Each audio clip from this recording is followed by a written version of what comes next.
Here you see me messing around with the middle transmission for the 57 Bel Air wiper system. The center system transmission is where the wiper motor hooks up on the outside of the firewall. And what you see me doing here is hooking up the cables that go to the passenger side wiper arm mechanism. The cables wrap around the drums there, and as the wiper motor turns the drums, it then turns the wiper motor assembly.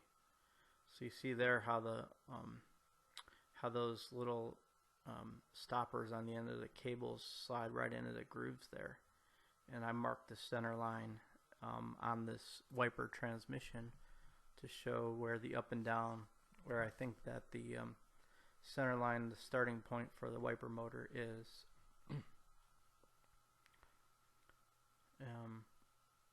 So the tension is pretty tight on those cables, as you'll see here when you install them later, but here we have a demonstration of how these actually work and what they do.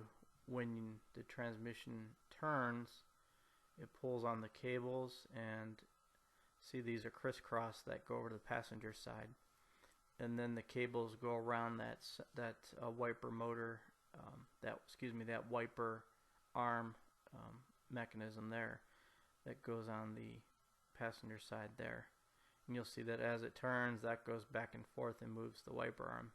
But those ones are crisscrossed on the passenger side. So when you go to install those, make sure that you crisscross the cables. Now here's a picture of it installed in the car. That was the driver's side. That's the center transmission, and then there on the other side is the passenger wiper arm assembly. Now we got these in by attaching the lines to the center, and then the center transmission, and then having them loose, pushing them up in and bolting them down on both the passenger side, as you see there, and on the driver's side, as you see here. So that was enough to get the tension in there, and we bolted them in without having to do it any other way. It's easy enough to take the center speaker out as a pro tip. So thank you for watching. Any questions, please ask.